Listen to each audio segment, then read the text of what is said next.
Donc je fais une petite vidéo pour montrer un peu comment lancer rapidement le logiciel en virtuel. Donc déjà dans la barre des tâches ici, nous voyons sur le logo du logiciel. Voilà, le carré superposé là, entrelacé, le carré orange plus le carré bleu. Donc on va cliquer là-dessus.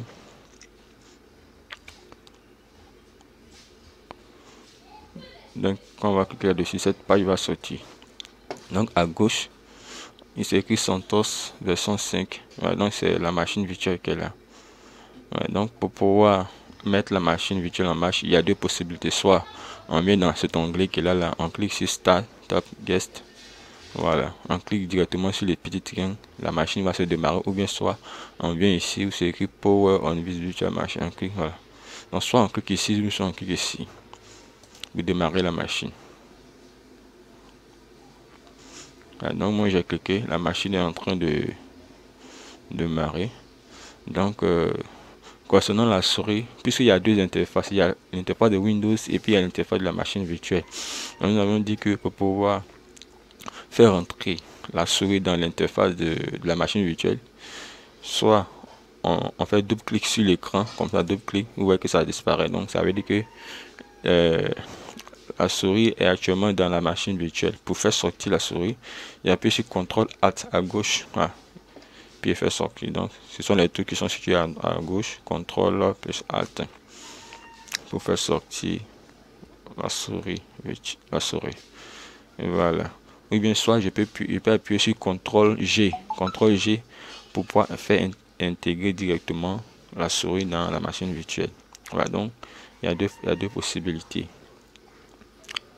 Maintenant, lorsque la machine virtuelle est démarrée et qu'on a fini de travailler, voilà, on peut mettre la machine virtuelle en pause de telle sorte que lorsqu'on lance le logiciel, on puisse aller directement dans l'interface de CentOS sans passer par le démarrage, la mise en place du mot de passe, tout ceci. Donc ça permet d'éviter ça permet de gagner en temps. Donc c'est ce que je vais faire quand ça va démarrer. Donc c'est une méthode pour pouvoir gagner du temps. Donc une fois que la machine virtuelle aura démarré, voilà, on a fini de travailler. Donc on va mettre la machine virtuelle en pause. Voilà. De telle sorte que si on revient sur la machine, quand on met la machine virtuelle en pause et on ferme le logiciel garde toujours la même configuration de la dernière mise en pause. Donc ça permet de redémarrer facilement la machine virtuelle. Et donc c'est ce que je vais faire tout à l'heure. Donc là, on me demande le mot de passe.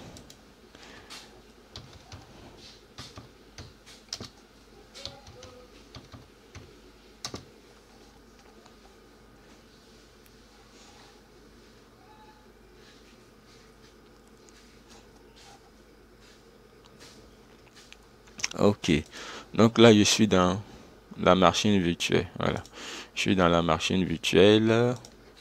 Voilà, je suis dans la machine virtuelle.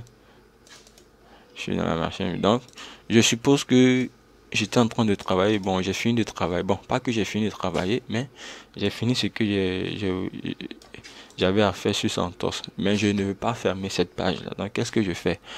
Pour que la prochaine fois que je veux l'utiliser, que je démarre le logiciel, je puisse facilement rentrer dans cette interface-là, dans cette partie-là, sans toutefois attendre le démarrage de CentOS, de mettre le mot de passe, tout ça. Donc, pour faire cela, je viens, je libère la souris, puisque actuellement la souris est dans l'interface de CentOS. Donc, il faut libérer d'abord la souris.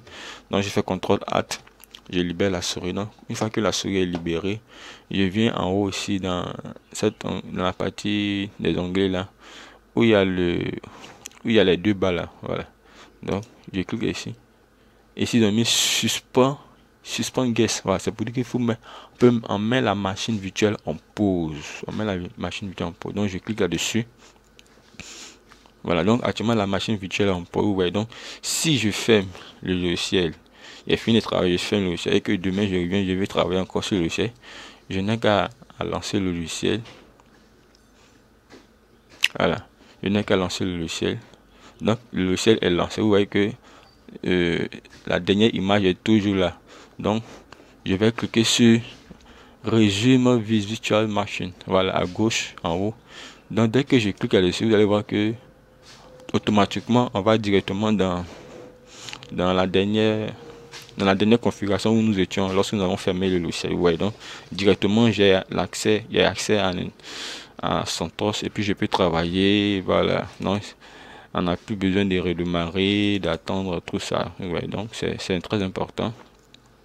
Voilà, c'est très important. Donc, c'est pourquoi à chaque fois que moi je finis de travailler, je mets la machine virtuelle en pause. Au lieu de fermer, je mets ça en pause. Voilà, je mets ça en pause la machine virtuelle, mais le logiciel lui-même, je le ferme. Voilà. Là, quand j'ouvre le logiciel, il garde la configuration de la machine virtuelle. Donc, c'est très important. Voilà. Voilà. Donc, c'était ça.